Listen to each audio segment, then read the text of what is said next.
ایک ثعلبہ نام کا آدمی رسول اللہ صلی اللہ علیہ وسلم کی خدمت میں آیا۔ وہ کہنے لگا یا رسول اللہ صلی اللہ علیہ وسلم مجھے جو ہے مالدار ہونے کی دعا کر دیجئے۔ آپ صلی اللہ علیہ وسلم نے فرمایا ثعلبہ تم اسی حال میں بہتر ہو۔ پھر وہ دوبارہ کہا، اس نے تیسری مرتبہ کہا، آپ صلی اللہ علیہ وسلم کے بہت ہی پیچھے پڑ گیا کہ جی مجھے مالدار ہونے کی، امیر ہونے کی دعا کر دیجئے۔ تو اللہ کے رسول صلی اللہ علیہ وسلم نے اللہ سے دعا مانگی، یا اللہ ثعلبہ کو امیر بنا دے۔ تو ثعلبہ جو ہے اتنی بھیڑ بکریاں، اتنی مال اس کے پاس آیا کہ ایک آدھ نماز وہ پڑھا کرتا تھا مسجد نبوی میں، وہ سب چھٹ گئی اس کی، اور اب وہ جنگل میں رہنے لگا اور وہاں جو ہے اپنی بھیڑ بکریوں کی دیکھ ریکھ کرتا تھا، اور وہیں باہر جنگل میں شروع کر دیا، اس کی نمازیں چھوٹ گئی۔ جب سال پورا ہوا تو اللہ کے رسول صلی اللہ علیہ وسلم نے اپنے محصلوں کو، جو زکوٰۃ وصول کرنے والے لوگ ہوتے تھے اسلامی زمانے میں، آپ کے زمانے میں، تو مدینہ کے آس پاس جو قبائل تھے ان کے پاس اللہ کے رسول صلی اللہ علیہ وسلم نے زکوٰۃ لینے کے لیے بھیجا اپنے محصلوں کو جو زکوٰۃ وصول کرتے تھے۔ سارے قبیلوں نے اپنے اپنے مال کی زکوٰۃ ادا کی۔ ثعلبہ نے کہا کہ جی یہ تو مجھے ٹیکس سا معلوم ہوتا ہے۔ دیکھیے اللہ کے رسول صلی اللہ علیہ وسلم سے دعا کر رہے ہیں اور کہہ رہے ہیں میں وعدہ کرتا ہوں اگر میں مالدار ہو جاؤں گا تو میں اللہ کے راستے میں خرچہ کروں گا۔ جب وہ مالدار کر دیا اللہ نے اپنے رسول کی برکت سے، تو پھر وہ زکوٰۃ اس پر واجب ہو گئی۔ تو پھر زکوٰۃ لینے کے لیے جا رہے ہیں اللہ کے رسول صلی اللہ علیہ وسلم کے آدمی ان کے پاس، تو اس نے زکوٰۃ دینے سے انکار کر دیا۔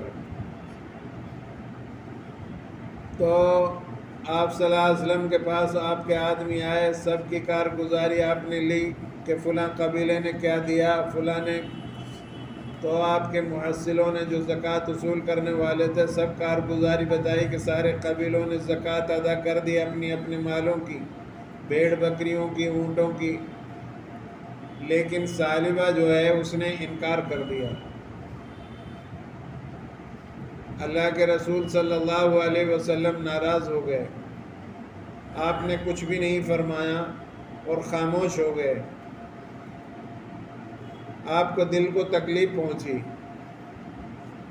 جب ثعلبہ کے رشتہ دار اور قریبی لوگوں نے ثعلبہ کو جا کر جنگل میں بتایا کہ تو نے زکوٰۃ دینے سے انکار کر دیا اور اللہ کے رسول صلی اللہ علیہ وسلم تجھ سے ناراض ہو گئے۔ تو پھر وہ جو ہے اپنے مال کی زکوٰۃ لے کر کے نہیں حاضر ہوا رسول اللہ صلی اللہ علیہ وسلم کی خدمت میں، لیکن اللہ کے رسول صلی اللہ علیہ وسلم ناراض ہو گئے اور آپ صلی اللہ علیہ وسلم نے اس کی زکوٰۃ لینے سے انکار کر دیا۔ اس نے منت سماجت کی، سر پٹکا، لیکن اللہ کے رسول صلی اللہ علیہ وسلم نے اس کی زکوٰۃ قبول نہیں کی۔ پھر اس کے بعد دوسرے سال آیا، اپنی زندگی میں اللہ کے رسول نے اس کی زکوٰۃ نہیں لی۔ پھر حضرت ابو بکر صدیق رضی اللہ تعالیٰ عنہ کا زمانہ آیا آپ کے بعد میں، تو ابو بکر صدیق رضی اللہ تعالیٰ عنہ کے پاس بھی وہ زکوٰۃ لے کر آیا۔ تو ابو بکر نے کہا کہ جس کی زکوٰۃ رسول پاک علیہ السلام نے نہیں لی ہو، ابو بکر کون ہوتا ہے کہ اس کی زکوٰۃ لے، لہٰذا میں تمہاری زکوٰۃ قبول نہیں کروں گا۔ ابو بکر صدیق رضی اللہ تعالیٰ عنہ کا زمانہ گزرا تو حضرت عمر کا دور خلافت آیا۔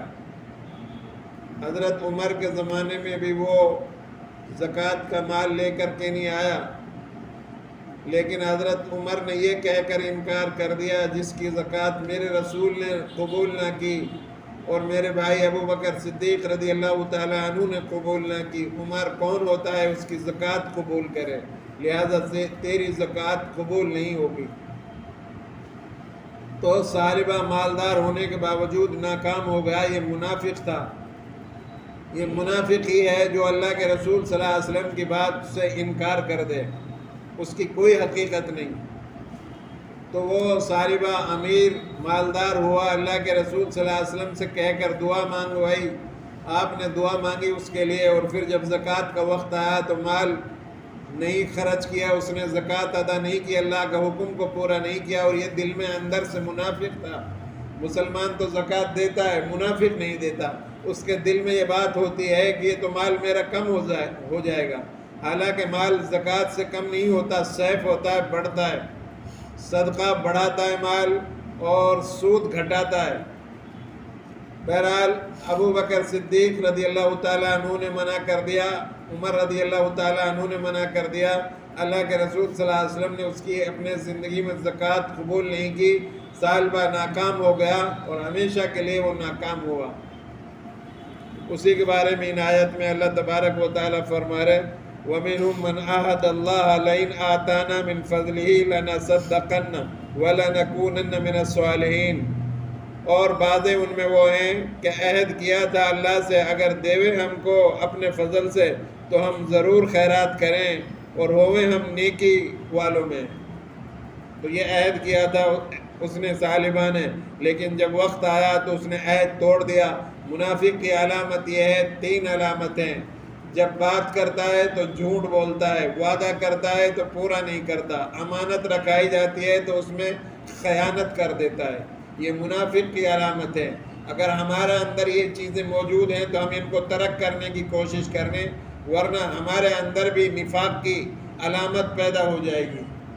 اللہ سے دعا کریں اللہ ہمیں نفاق سے ہماری حفاظت فرمائے اور ہمیں اپنے حکموں پر اور اپنے رسول کے طریقوں پر چلنے کی توفیق عطا فرمائے۔